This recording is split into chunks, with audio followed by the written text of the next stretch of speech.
Hallo und herzlich willkommen zu einer weiteren Folge von City Bus Ninjas aus Lübeck. Ja, in der letzten Folge, da habe ich ja alles vorbereitet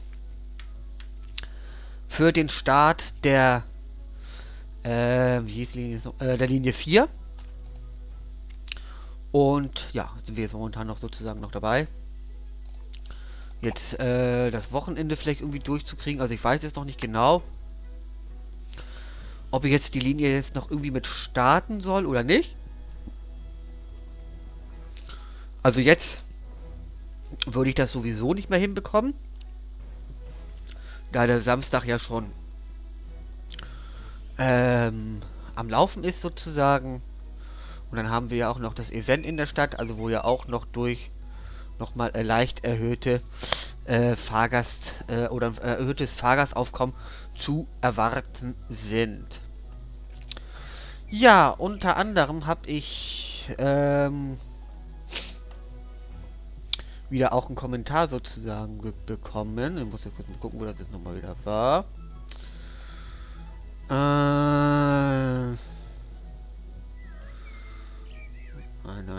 Nein.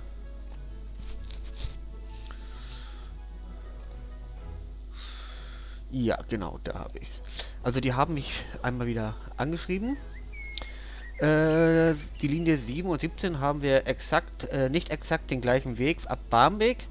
Die 17 fährt zurzeit etwas weiter westlich. Okay, sie treffen aber wieder aufeinander und trennen sich dann in Stalzhoop. Ja, das ist mir bekannt, dass sie sich in Stalzhoop trennen. Beim Linienweg 7 orientieren wir uns am aktuellen Stand. Okay, der aktuelle Stand ist also, wie ich ja schon gesagt habe, über die Stalzhoper Straße.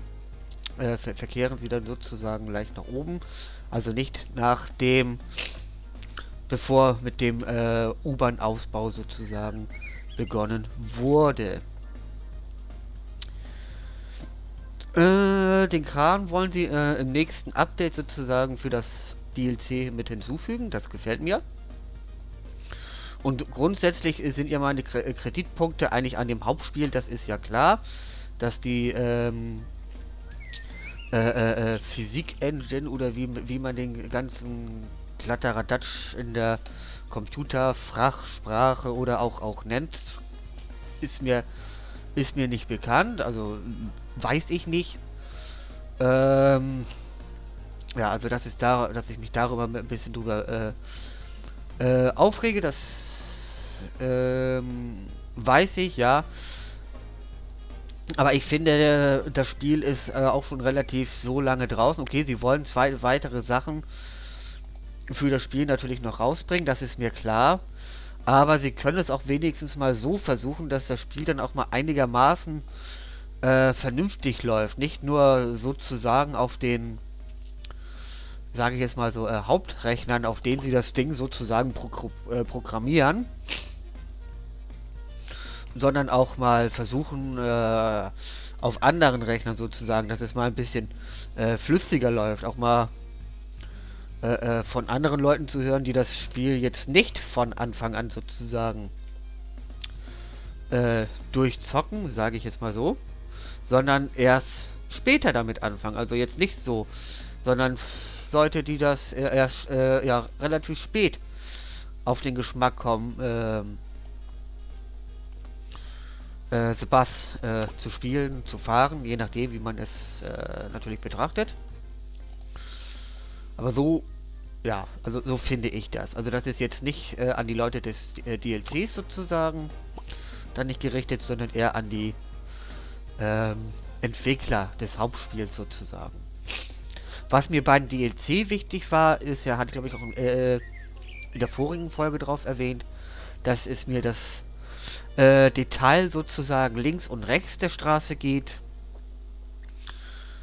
Wer ja auch weiß, dass ich hier ab und zu ja auch mal Modellbahn-Sachen hochlade, weiß, dass ich auch relativ aktiv in der Modellbahn-Szene aktiv bin sozusagen und mich interessieren eben halt Details sozusagen. Also auch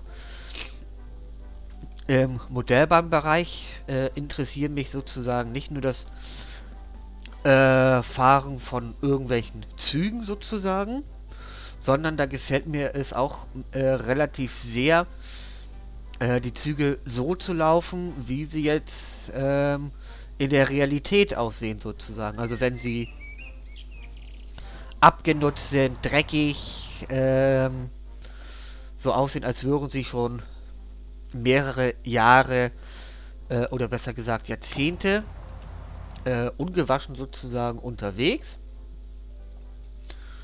Das gefällt mir persönlich sehr gut. Irgendwie habe ich jetzt hier irgendwo einen Fehler drin. Ich weiß es, aber ich finde ihn nicht.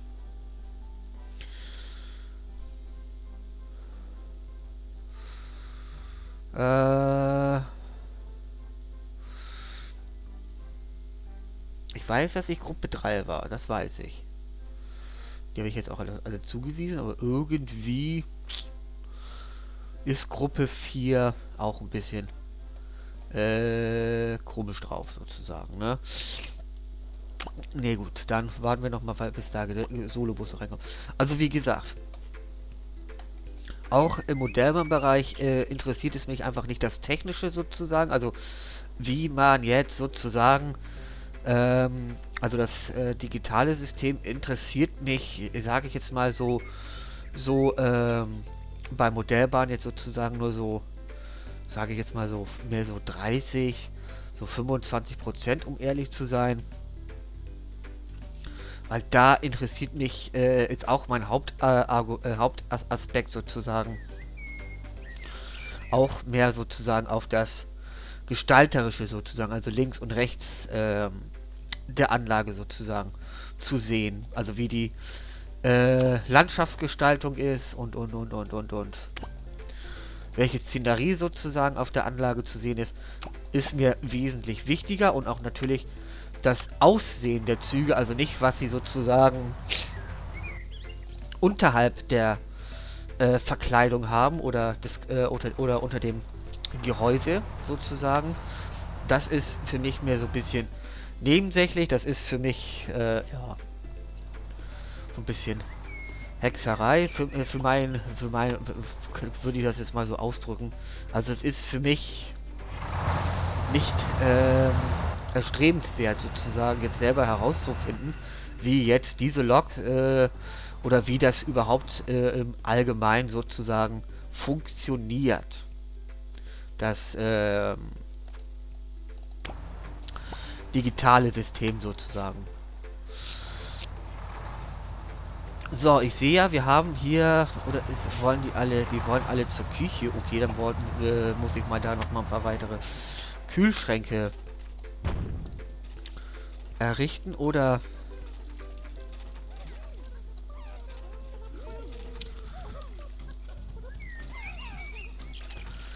ich sehe schon, wir müssen die Küche und Badezimmer so ein bisschen umbauen. Schwierig jetzt, wo man das Ganze umsetzen kann, ne? Also ich sehe, dass es hier ein vernünftiger Punkt ist.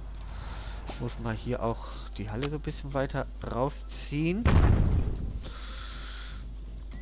Sage ich hier ab diesen Zaunpfeiler sozusagen. Ich muss mal gucken, ob auch die anderen Fahrzeuge was zu tun gibt. Ja, das ist erstmal wichtiger. Tanken, sauber machen. Wie sieht es hier aus? Hier ist noch alles in Ordnung. Gut, vorher nochmal das nächste Fahrzeug rausschicken. Fahrzeug 10. So, und dann kann ich jetzt noch so leicht ein bisschen weiter nebenbei erzählen. Also, wie gesagt, das ist, was mir auch im Modellbahnbereich sozusagen wichtig ist. Und auf diesen Aspekt richte ich auch sozusagen Computerspiele sozusagen aus. Also auch und das habe ich nicht nur, dieses Aspekt habe ich nicht nur bei The Bus sozusagen, sondern habe ich auch bei OMSI gemacht. Natürlich damals, ja, technisch gesehen gab es natürlich besser. Heute ist die Grafik natürlich wesentlich besser, sagen andere. Ich persönlich bin damit nicht so zufrieden. Dieses 4K, wenn, ja, kann sein, aber Es ist, also mein Geschmack, um ehrlich zu sein, ist es nicht. So, dann reißen wir jetzt mal hier das alte Badezimmer sozusagen ab. Einmal alles weg und dann vergrößern wir hier einmal den Küchenbereich. Wunderbar. Gut, also das ist sozusagen, warum ich mich auch so ein bisschen im DLC sozusagen über das Hauptspiel, also die Kritikpunkte, also sind ja sozusagen im Hauptspiel für mein Feld, als das jetzt im DLC ist.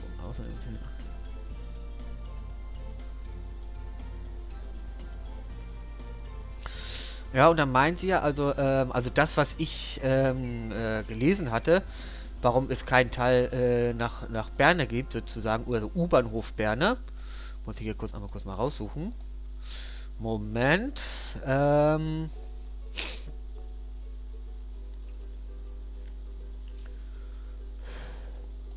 Vorschau-Updates. Okay, das entdecke ich jetzt gerade. Straßenlaternen. Aha, aha. Straßenlaternen. Straßenlaternen. Okay, ja. Alles klar, Straßenlaternen, alles klar. Gut, nee, das war es nicht. Sind auch jetzt gerade keine Fahrzeuge reingekommen. So, dass ich mir jetzt hier nicht irgendwie verhaue sozusagen. Stadtwassergeschichte. Die Linien zeigen Hamburg von einer neuen Seite. Ja, das ist ja klar. Aber ich sehe jetzt hier nicht, ob da irgendwas drin steht. Also es steht zwar drin, dass noch weitere Linien natürlich geplant sind. Ziehe ich ja mal kurz mal rüber. Bin jetzt hier sozusagen auf der Seite von Steam. Davon gehe ich aus. Und nicht auf der Seite von dem Entwickler vom Hamburg DLC sozusagen, sondern ich gehe rein hiervon aus. Also meine Informationen, die ich habe, kommen rein von hier, nicht von der Seite des DLCs Entwickler oder sowas, oder wie man das auch immer nennt. Davon habe ich, wie gesagt, keine Ahnung. Und ja, wie gesagt, Berne taucht, oder U-Bahnhof Berne, Stadtteil Berne taucht hier nirgendwo mit auf. Feldstraße, Hülsen, Hochbunker und so, das ist ja, dass das alles bekannt ist. Linie 6 und so weiter. Aber da ist jetzt in meinem Auge nichts zu finden. Kleinen Moment bitte. So, da bin ich wieder. Hatte nur eben gerade wieder mal kurz was in der Nase gehabt. So, wir sind Gruppe 1 stehen geblieben. Fahrer 11 ist der nächste. Da haben wir auch schon wieder was für die 3. Fahrer 12, ja. So. Das ist dann das letzte Fahrzeug, müsste das, glaube ich, sein. Fahrer 25.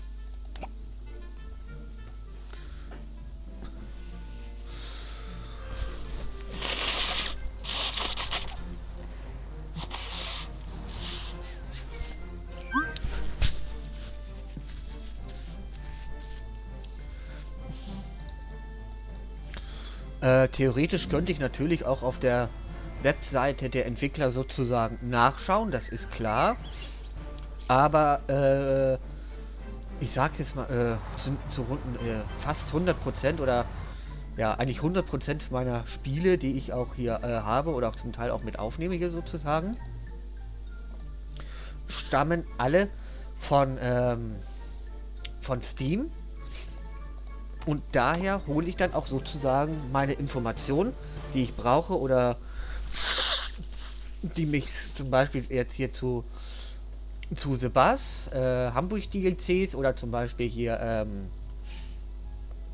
City Bus Managers oder Workers Resources Support für Public zum Beispiel in mich interessieren, hole ich mir die Informationen von dort und nicht jetzt direkt von der Webseite des Spiels sozusagen selber. Warum? Ja, ganz einfach. Es ist für mich bequemer, angenehmer sozusagen, diesen Weg zu machen, weil wenn ich ein anderes System jetzt dafür verwenden würde, muss ich jetzt mal gucken, ob ich auch den richtigen Fahrer habe, ja, Fahrer 33, wenn ich da jetzt sozusagen ein anderes System verwenden würde, müsste ich mich da erstmal sozusagen reinfuchsen und in der Sache bin ich jetzt nicht so interessiert davon, irgendwie neue Systeme sozusagen zu erlernen und auch natürlich dann zu verstehen zu können. Und es ist einfach Bequemlichkeit, natürlich kann man das auch nennen. Und ja, ich bin einfach nur Käufer und möchte das dann einfach am Ende einfach, dass es reibungslos sozusagen funktioniert. Das ist eben halt der Kritikpunkt. Und ansonsten wüsste ich jetzt nicht. Natürlich, wie gesagt, auf der Hauptseite da sich irgendwie beschweren. Das derbe geht ja hier bei Sebastian auch. Nee, nicht bei Sebastian. City Bus Managers. Fehler melden und sowas. Aber da ja die meisten Fehler ja eigentlich schon drin sind und mehrfach ja hier alle schon gemeldet ist und sowas, muss ich mich da eigentlich jetzt nicht noch irgendwie mit reinmischen. Weil ändern tut sich das ja meistens erst dann, wenn ein neues Update ja sozusagen rausgekommen ist und erst dann kann man wirklich überprüfen, als Endverbraucher sozusagen, ob das Problem noch behoben worden ist oder nicht. Also ich betrachte immer die Sachen sozusagen im Auge des Endbetrachters, dass die anderen Sachen natürlich, wie sie was, natürlich in der Entwicklung ist. City Bus Managers ist ja, glaube ich, aus der Early Access Phase ist ja, glaube ich, raus. Ja, also ich kann jetzt hier bei Steam nichts mehr entdecken, dass die noch irgendwie da drin sind. Also die sind meines Wissens, also City Bus Managers ist aus der Entwicklungsphase ja raus. Ob da zum Beispiel auch mal wieder DLCs sozusagen dazukommen. Eine Sache, die mir vielleicht so ein bisschen ins Auge greifen würde oder was ich mir vielleicht so ein bisschen wünschen würde, wäre zum Beispiel ein DLCs mit historischen Bussen sozusagen. Also sprich jetzt zum Beispiel mit Fahrzeugtypen, die zum Beispiel in den also die 90er Jahre sind ja hier zum Teil ja auch schon vertreten mit mit den Fahrzeugen mit der O400er Serie sozusagen sind die ja wunderbar hiermit vertreten. Aber ich spreche jetzt von Fahrzeugen noch davor, also jetzt zum Beispiel also ich bin ja wie gesagt mehr Mercedes-Freund und sowas, also da würden mir jetzt so spontan der Mercedes O305 zum Beispiel einfallen, also diese Familie würde mir zum Beispiel einfallen oder auch die Überlandversion, zum Beispiel der 307 da, die Gelenkbusse sozusagen, um jetzt nochmal andere Marken vielleicht zu nennen, vielleicht noch Büssing oder Saturn, die werden mir jetzt auch noch so spontan einfallen. Oder zum Beispiel, okay, amerikanische Linienbusse sind zum Teil auch hier schon mit drin, also wenn man die als Mod-Fahrzeuge raustut. Also es gibt zwar zwei Fahrzeuge da, einmal ein Gelenkbus und einmal ein Solo-Fahrzeug. Und auch englische und sowas sind natürlich auch alles da. Aber eben halt, ja, irgendwie in DLCs, wo ältere Fahrzeuge sozusagen mehr dabei sind. Also sprich, ja, zurück in die, die 70er, 60er Jahre oder irgendwie sowas. Also, ja, historische Fahrzeuge sozusagen, ne? Würde mir zwar auch noch sehr gefallen, aber da bin ich wahrscheinlich eher relativ alleine in diesem Feld sozusagen.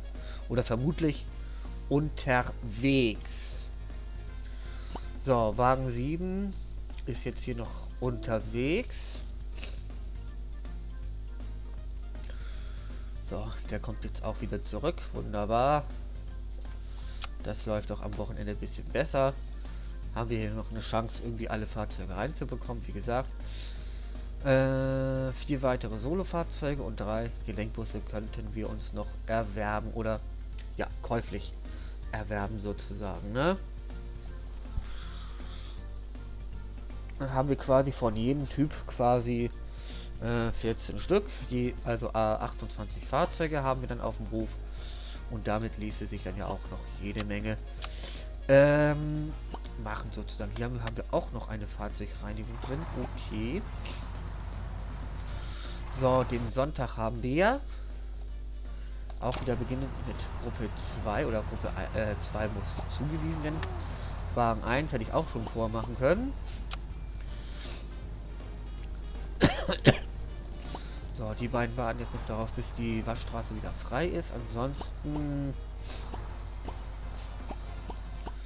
sehe ich jetzt hier keine weiteren Fahrzeuge, die jetzt sauber gemacht werden müssen. Oder irgendwelche Reparaturen. Apropos Reparaturen, wie sieht es mit den Ersatzteilen aus? Einmal Reifen müssen wir höchstens einmal nachbestellen. Ansonsten ist alles gut aufgefüllt im Lager.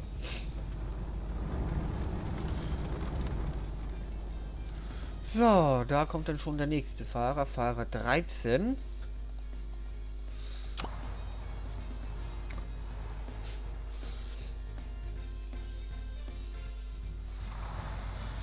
So, das erste Fahrzeug ist dann schon wieder draußen, alles klar. Forschungen, kann man da irgendwas erforschen? Höchstens nur die Ausdehnung der Karte sozusagen. Bürgermeister, Änderung der Nachfrage an Unterkünften. Das ist doch gut. Kommt schon, meldet sich schon der nächste Fahrer wieder. Wunderbar. Fahrer 14, da unten haben wir ihn. Wagen 1. Nur in welche Richtung sollte ich denn weitergehen? Es würde sich ja anbieten, entweder hier in diese Richtung oder in diese Richtung, weil hier scheint ja dann auch die nächste größere Ortschaft sozusagen zu sein. Travemünde müsste das ja eigentlich, kann das ja nur sein. Weil das ist ja hier irgendwo in diesem Gebiet, auch Skandinavien, Kai und sowas müsste ja irgendwo sich hier in diesem Gebiet irgendwo hier befinden. Sehe ich dann vielleicht doch ratsam, erstmal hier in dieses Gebiet weiter auszudehnen. Weil dann hätten wir auch die Möglichkeit, vielleicht die, ich weiß ja nicht genau, was sich hier sich befindet. Dann könnte man ja überlegen, die 2 kann ja hier dann sozusagen, hat hier ihre Endhaltestelle sozusagen erreicht. Oder, Anführungsstrichen, dass wir die Linie 1 und die Linie 2, also die Vertragslinie, sozusagen die erste Vertragslinie, egal, also Linie 2, dass wir dann hier in dieses Gebiet nochmal verlängern. Ist zwar, wie gesagt, eine Überlegung, aber also eine reine Idee ist das sozusagen. Ob das am Ende dann auch wirklich so kommt, das ist momentan noch nicht so wirklich abzusehen. Oder es ist, ja, einfach gesagt, reine Zukunftsmusik ist das. So, auch wieder eine Rotellinie mit drin.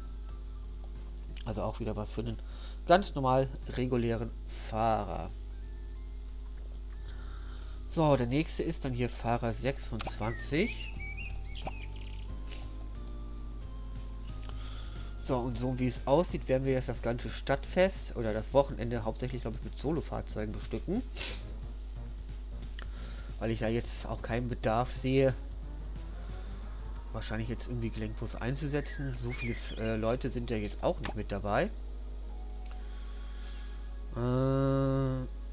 Freitag war auch schon wieder relativ stark rückläufig. Interessant, okay. Hat sich das dann auch auf die anderen Linien irgendwie ausgewirkt? Ne. Doch, bei der 2 hat sich das leicht verändert. Bei der 2 gab es leichte Veränderungen.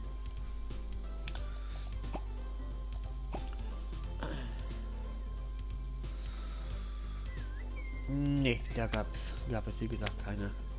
Wegen fahrplantechnische Veränderungen Also wo das jetzt sozusagen dran liegt oder dran lag, kann man nicht sagen, aber man kann tendenziell sozusagen sagen, am Wochenende sind dort immerhin weniger Fahrgäste unterwegs. Letzten Samstag hatten wir knapp 5000, ein bisschen mehr als 5000 und hier haben wir schon fast 6000,5, also 1500 mehr als am letzten Samstag und das dürfte sich dann wahrscheinlich hier auch am diesem Sonntag dann auch irgendwie in dieser Richtung auch dann ungefähr bewegen. Aber die anderen Linien sind eigentlich gut dabei, bis auf die 2, die ist sogar angestiegen vom letzten Wochenende sozusagen zu sehen. Ja, 2, 4, 5. Oh ne, warte.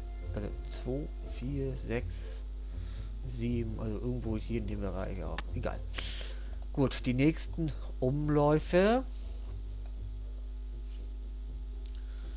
Fahrer 30. Da haben wir ihn auch. Wunderbar.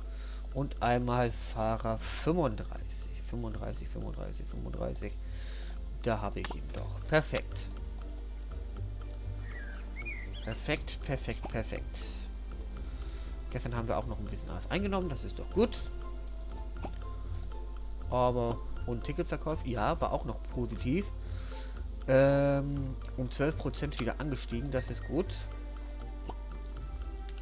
Damit bin ich zufrieden. Und so sogar sehr. So. Dauert auch noch ein bisschen, bis wir die Aufgabe sozusagen durchhaben.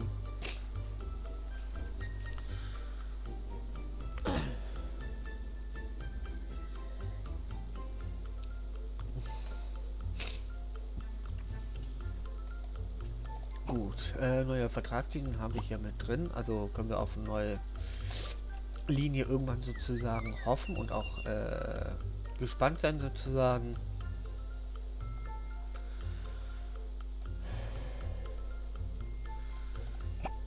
Ja, ich überlege jetzt vielleicht die Linie 4 doch jetzt schon irgendwie gleich mit in den Betrieb aufnehmen zu können. Ist nur die Frage, wann er denn am Sonntag um 12 Uhr, 12:15 Uhr würde dann das erste Fahrzeug starten. Bis 13:41 Uhr. Wären dann auch 2 Fahrzeuge. Schwierig, schwierig, schwierig, schwierig. Schwierig das Ganze. Das ist nicht jetzt wirklich keine einfache Sache.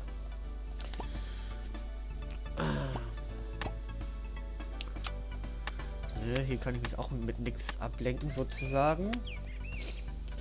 Nee, gut, okay, ja.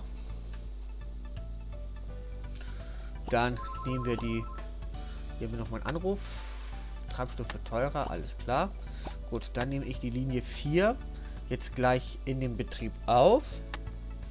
Weise dann jetzt allerdings nur noch die Fahrer deren Gruppen zu. Wir brauchen jetzt 3 Fahrer pro Gruppe. Das heißt 41, 42 und 43 in die 1. 44, 45, 46 in die 2. 47, 48, 49 in die 3. Und 50, 51 und 52 in die 4. Dann muss ich da gleich nochmal in der Reserveliste gleich nochmal einen Fahrer irgendwie rausholen. Oder reinsetzen sozusagen, je nachdem wie man es betrachtet. Was hier kriegen wir wieder einen Anruf. Mietanfrage eines Fahrzeuges. Nein, das lehnen wir grundsätzlich ab. Dann können wir jetzt auch die neuen Fahrer sozusagen ja auch schon zuweisen. Fahrer 44 und dann kommt jetzt noch als nächstes Fahrer 45 drauf. Gut, wie gesagt, nochmal 2 Fahrer einstellen. Der dürfte auf jeden Fall anfangen, das ist gut. Alles klar, dann haben wir jetzt nochmal 2 zusätzliche Reservefahrer. Das ist Fahrer 54. Und hier unten haben wir dann Fahrer 55. Muss ich jetzt hier auch nur noch der Liste hinzufügen. So, die sind dann jetzt hier mit drin. Krankmeldung. Service-Mitarbeiter, genau. Da hatten wir ja in der letzten Folge ja auch noch was getan. Servicebereich sozusagen hatten wir da vergrößert. Hoffentlich kriegen wir da noch eine Innenreinigung durch. Aber da brauchen wir ja auch noch einige Mitarbeiter im Servicebereich. Der würde es nicht machen, aber den könnten wir. Ja, wunderbar. Wenigstens einen. Hier auch noch mal schnell eine Reinigung durchführen, aber falls es nicht mehr klappt, schon mal den nächsten Fahrer draufweisen. So, wieder hier eine Rotelllinie. Der Zeit reicht die Zeit nicht aus, um das irgendwie aufeinander zu legen, ne? Gut, okay. Würde ich dafür zur Not eben mal 2 Gelenkbusse sozusagen nothalber sozusagen einsetzen. Und dann können auch die nächsten Reservefahrer auch schon mal wieder eine leichte Ausbildung sozusagen genießen. So, Fahrzeuge sind hier keine gebrauchten im Angebot, alles klar. Wir haben die Fahrer zugewiesen. Und dann nehme ich die Linie jetzt sozusagen mit in den Betrieb auf. Sehr schön. Fahrer 6, Wagen 21. Da kommt jetzt hier ein kleines Fahrzeug. Da kommen noch 3 weitere rein. Das ist wunderbar. Okay. Wagen 1 ist sauber. Das ist gut. Dann kommt als nächstes hier Fahrer 17. Ah, das ist doch was Feines. Lübeck Blankensee Airport. Also sozusagen eine Fluglinie sozusagen. Oder für den Flughafen sozusagen, besser gesagt. Damit kann man doch auf jeden Fall auch wieder jede Menge was anfangen. Das ist doch gut. Dann nehme ich das hier jetzt erstmal wieder raus. 2 Fahrzeuge, aber das dürfte sich doch auch noch relativ positiv dann noch auswirken, nachdem wir ja hier aus irgendeinem Grund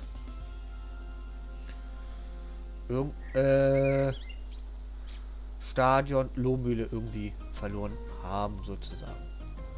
Dass die uns irgendwie aus irgendeinem Grund nicht mehr mit Aufträgen sozusagen bestücken, ne? Gut, was haben wir hier? Ah, das ist auch noch irgendwie heute gekommen, habe ich wahrscheinlich irgendwie übersehen. Sehr geehrte Damen und Herren, es sind Änderungen am Fahrplan der Linie 2 Vertragslinie notwendig. Bitte fahren Sie ab morgen nach dem neuen Fahrplan mit freundlichen Grüßen. Israeldorf, Samstag. Vorher erste Fahrt, neue erste Fahrt um 3 Uhr, okay.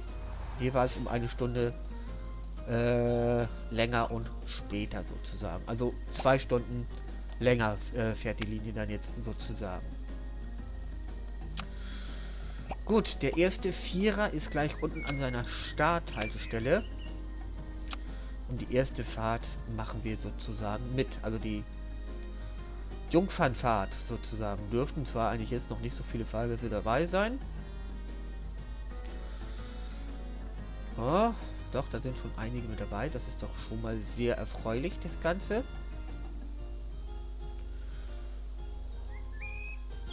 Und das ist ja dann jetzt sozusagen die erste Jungfernfahrt, ne? Auf der Linie 4. Ja, auch am Wochenende ist die Linie doch relativ sehr gut besucht, muss ich ganz ehrlich sagen. Ob das jetzt was mit dem Stadtfest zusammenhängt, weiß ich nicht, kann ich nicht sagen. Aber könnte vielleicht eine Ursache mit drin sein, sozusagen, wie gesagt, ne? So, Fahrer 20, Wagen 9. Kommt dann da gleich noch irgendwie ein Fahrzeug rein? Ja, da kommt was rein. Apropos rein. Angebote? Keine Angebote. Nur kleine Fahrzeuge sozusagen. Wagen 8.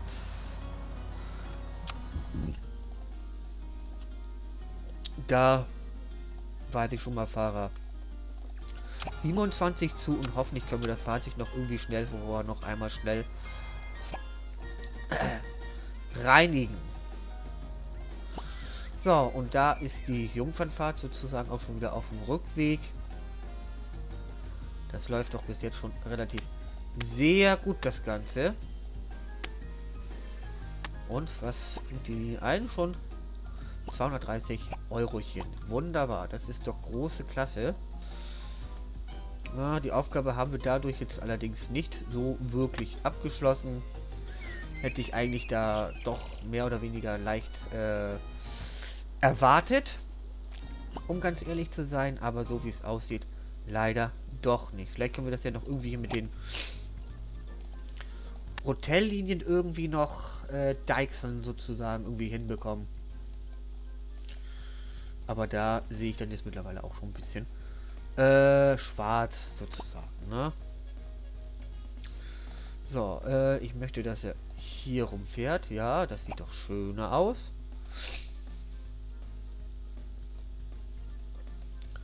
So, und als nächstes will ich, dass er irgendwie...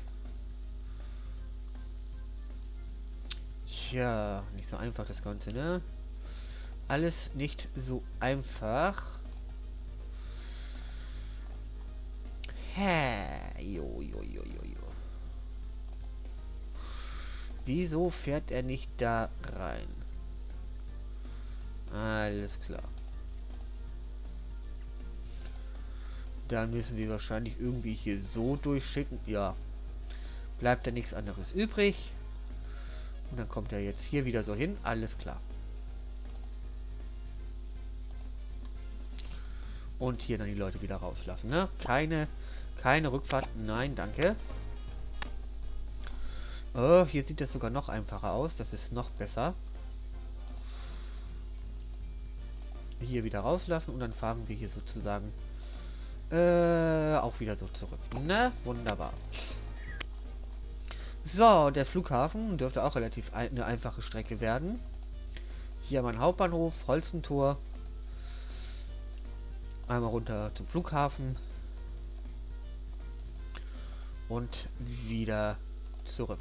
Wunderbar. Sehr schön. Sehr schön.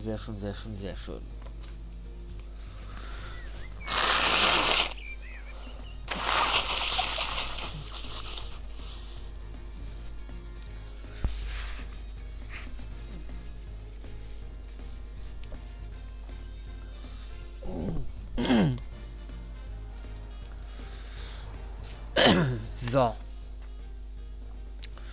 Gruppe 3, da waren wir, das weiß ich. Gruppe 3. Ich meine, Fahrer 27, der ist weg. Genau, Fahrer 31 ist der nächste in der Liste. Ja, und die Linie 4 läuft doch jetzt auch schon relativ gut. Damit, das freut mich schon wirklich. Ja, aber hier steht in der Statistik noch nichts auf. Ist ja auch noch nicht Betriebsschluss sozusagen. In unserem Liniennetz sozusagen, ne? So, was könnten wir denn als nächste Linie sozusagen vielleicht in die Planung mit reinwerfen sozusagen? Hamburg, das ist hier. Ja, würde mich auch so ein bisschen reizen, hier in die Ecke so ein bisschen zu fahren. Habe ich hier irgendwo eine Wendemöglichkeit? Hier wäre, sieht aus vielleicht wie ein Bauernhof oder sowas, keine Ahnung. Oder, ich weiß nicht, ob das irgendwie miteinander richtig verbunden ist. Dann könnte man hier vielleicht irgendwie so eine Art Ringlinie machen, also so ein Kreis und dann fährt er hier irgendwie durch das Dorf irgendwie hier so zurück. Hier an dieser Wohnsiedlung vorbei. Okay, das ist eine Autobahn, da kommen wir jetzt hier nicht durch, sonst würde ich hier irgendwie durchfahren. Oder wenn es möglich wäre. Ist aber leider nicht. Dann würde ich hier sozusagen hier dann, so wie es aussieht, hier dieser Hauptstraße folgen. Gucken, ob wir dann hier weiterfahren oder hier und dann hoch zum Hauptbahnhof. und dann wieder sozusagen zurück. Und wenn wir dann irgendwann hier unten in diese Richtung fahren, auch die gleiche Ecke, würde ich sozusagen, dann würden wir hier hochfahren, hier die Hauptstraße und dann irgendwie so zum Hauptbahnhof runter. Wulsdorf, das wäre ja hier unten.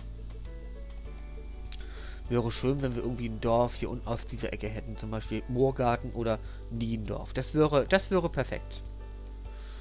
Das wäre eine perfekte Planung sozusagen. So, dann gucke ich jetzt nochmal bei den Fahrzeugen. Da gibt es, ob es noch weitere Fahrzeuge gibt. Ja, einmal Außenreinigung. Und das war's. Was haben wir hier? Freidorfschule Lübeck mit 26 Fahrgästen. Wollen Sie wohin? Das ist hier. Auch gleich direkt die nächstgelegene Haltestelle. Grenzdokumentationsstation Städte Lübeck Schlutop. Okay. Ist hier schon irgendwo in der Nähe die ehemalige deutsche Grenze gewesen? Keine Ahnung. Aber ich weiß, dass Lübeck relativ dicht an der innerdeutschen Grenze lag. Nur ich weiß nicht genau, wo eben halt der Grenzverlauf sozusagen sich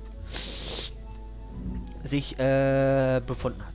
Das kann ich leider nicht sagen, wo das genau gewesen ist. So, jetzt haben wir hier Angebote. Zwar leider für die falschen Solobusse, aber oder warten wir noch mal ein bisschen. Oder schwierig jetzt das Ganze. Gucken wir mal, ob wir das Ding hier für 37,5 bekommen. Ja, haben wir bekommen. Damit bin ich zufrieden. Kleinen Moment bitte. So, verzeiht bitte nochmal die kleine Unterbrechung. So, das ist hier Wagen 22. Geben wir auch schon mal die richtige Fahrzeugnummer. LB 022. Hat sich nur den falschen Platz ausgesucht. 022. So. Du kommst einmal hier runter. Scheibenwischer, Motoröl, Bremsen und Reifen machen wir auch gleich neu. Einmal tanken. So, perfekt. Perfekt. So, und so wie es aussieht, ist der letzte Vierer dann hier auch schon unterwegs. Wie sieht die Tagesbilanz aus? So, 1500 für noch nicht mal für einen Drittel des Tages. Nicht schlecht. Läuft ja auch teilweise auch Provision und so das Ganze, das ist ja klar. Gut, aber wie das dann jetzt sozusagen in der ersten Woche sozusagen laufen wird, werden wir uns dann in der nächsten Folge ansehen. Ich hoffe, es hat euch gefallen. Wenn ja, würde es mich freuen, wenn wir uns das nächste Mal wiedersehen. Und würde mich freuen, wenn ihr einmal sozusagen den Kanal abonniert, dem Video ein Like nach oben geben würdet.